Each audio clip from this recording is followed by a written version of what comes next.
Hello, everyone. This is Nate Parks with Special Olympics Nebraska. Joining me today is Dave Demian. We're here to talk to you guys about our 2020 Unified Bowling. First, I'd like to get into some of the dates that you need to know for our competition this year. This year, our Unified Bowling will not have a culminating event. Our teams will be competing while at practice. This is due to the COVID-19 pandemic, and we're wanting to keep safety in mind of all of our athletes, unified partners, and volunteers. Dave will talk in just a minute about some of the rules and guidelines for bowling. First, I'd like to give you some of the dates that you need to know. First, September 13 is the date that state entries will be due to the Sony office. September 25th is then the date that we will get competition information back to our heads of delegation. And then our competition period will run from September 28th through October 11th. And October 11th is the deadline for all state competition scores due to our office. And then by Friday, October 16th, we will post those results from our state competition, and we will send the awards to the HODs of the participating delegations. Next, Dave will go ahead and talk to you about the competition information. Thanks, Nate. So this is Dave Demian with Special Olympics Nebraska. What we're looking to do is we're going to have you participate at your local bowling alley that you would normally bowl at. And we will open that up today when we send out registration. That'll be sent out as well as on our website. And you will have then 5 weeks to get us that information that we need. So between now and September 13th, ideally, we would like 15 games, the average of those 15 games sent into us. If you are not able to get 15 games in those 5 weeks, we would take 10. If for some reason you can't even give us 10, please contact us and let us know what you did get so that we can come up with divisions based on that. Most of our bowlers will be returning bowlers, so we will have information from years past that we can use also if we are not able to get those 15 games that we are asking you to get. Once we have all that information to us on September 13th, we will then take that time to division and get those divisions sent out by September 25th. So it'll look just like our normal heat sheets would, so you can see who you're bowling against. You just will not be in the same alley bowling against them. Then for our state competition, we're going to give you a 2-week period to get 3 games into us. So from September 28th until October 11th, during that 2 weeks, you will then send us your 3 games that you're declaring as your 3 like you normally would.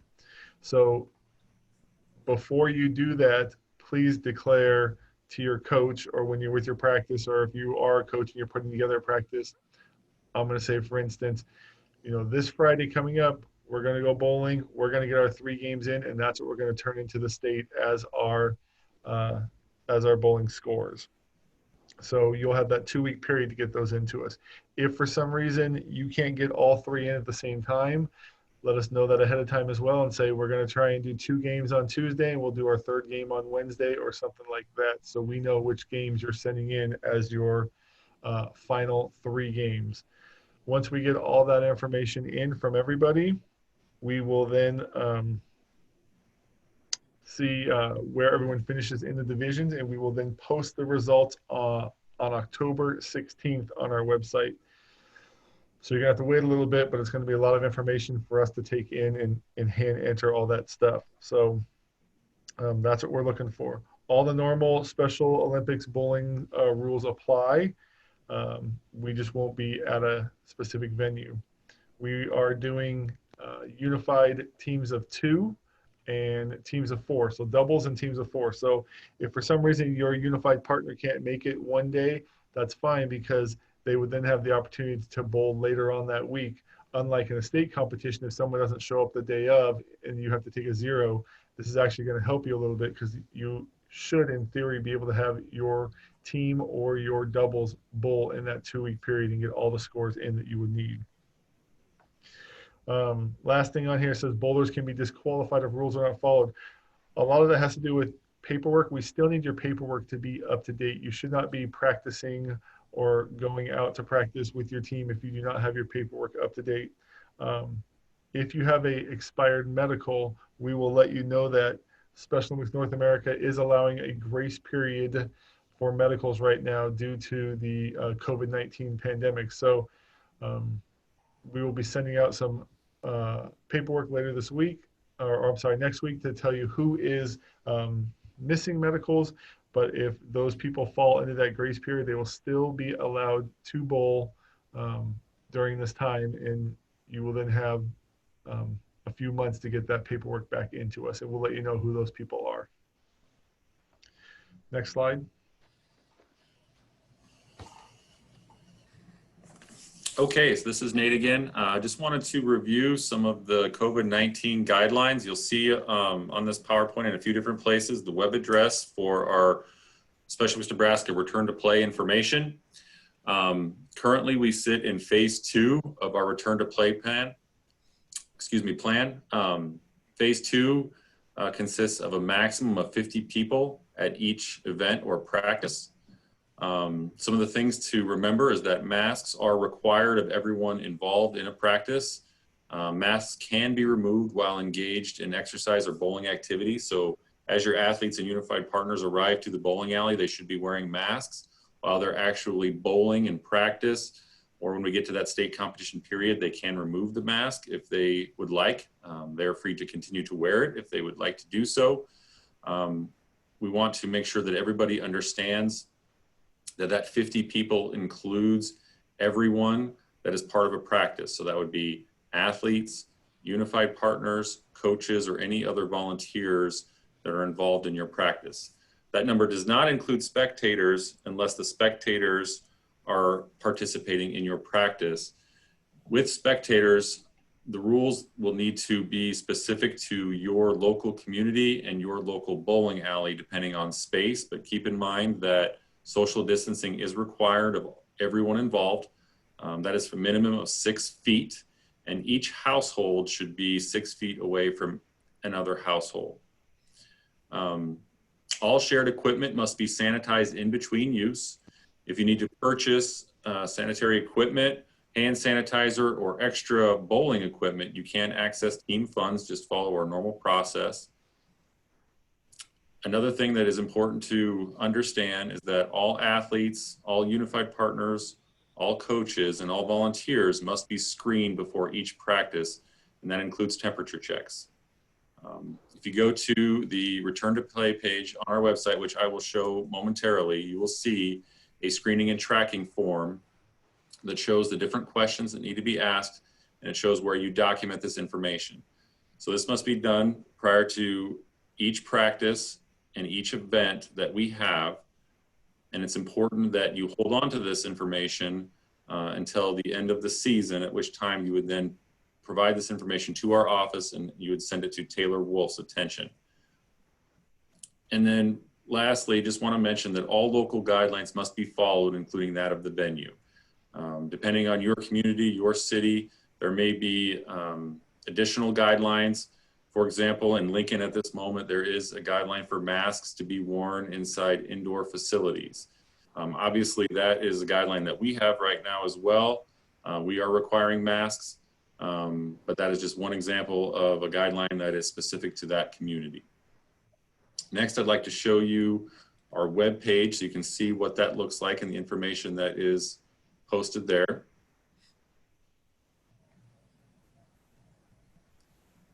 So if you go to sony.org, at the top, you'll see a tab for COVID info. Then you click on our return to play page. You will see that we have several things here listed. As you scroll down, you will see that we have a participant code of conduct, a screening and tracking report.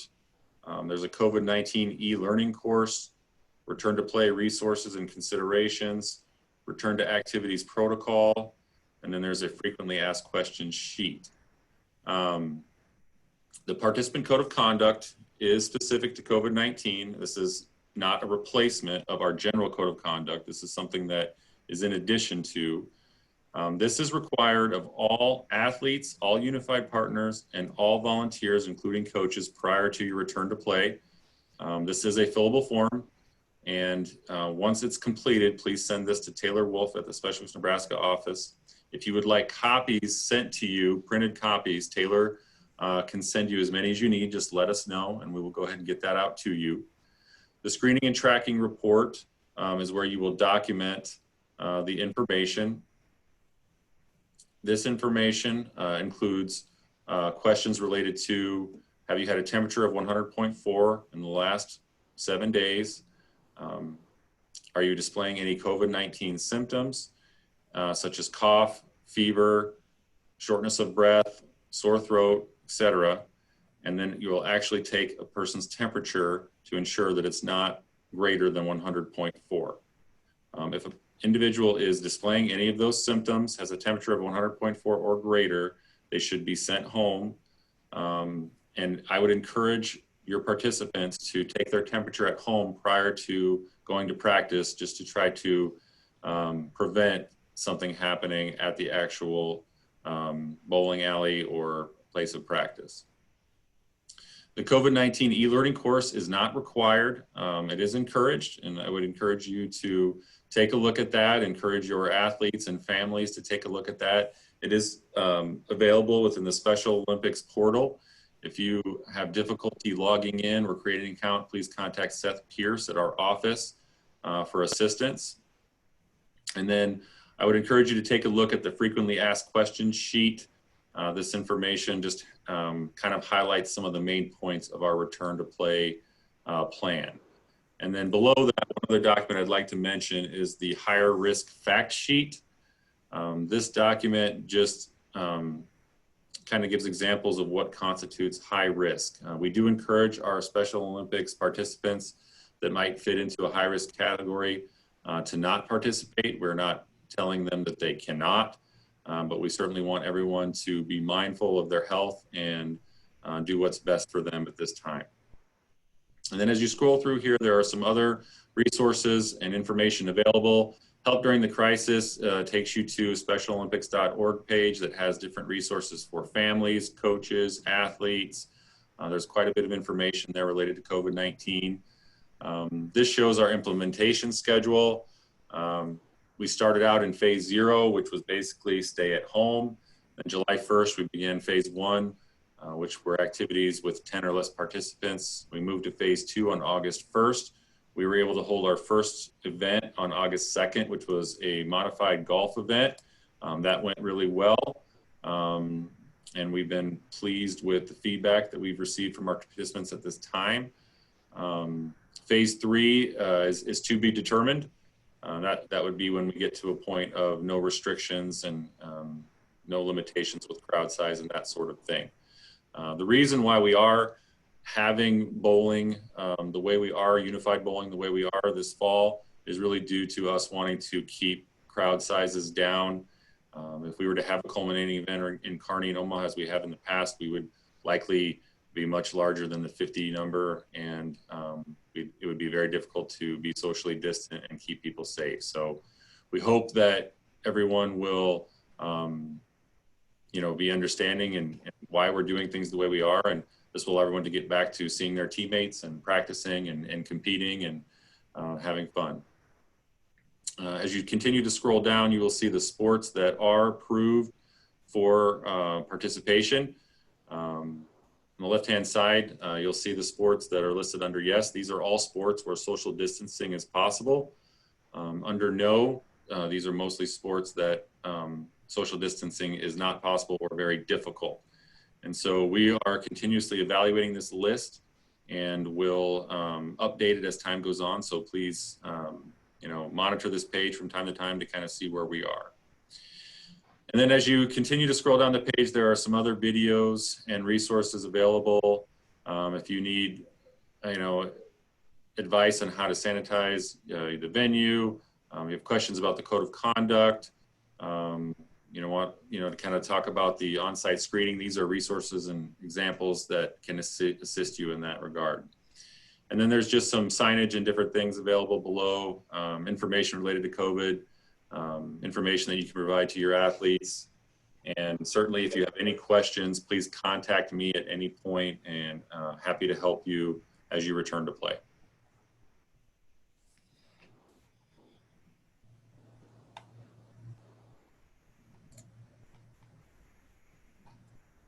Okay, next slide, please.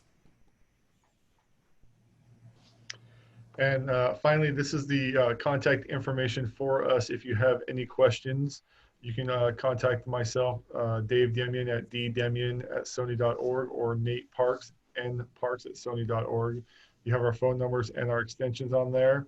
Again, if you can't get the 15 games or even the 10-game minimum, please contact us, let us know, and we will work with you as we always do. And then send all of that information in when you get your 15 games. Please send it to Taylor at twolf@sony.org. As always, give us a call if you have questions. And we're happy to at least provide some unified bowling. And even though you're at your own venue, we will still have divisions made, and we will take it from here. So thank you, and everyone be safe, and we hope to see you guys soon.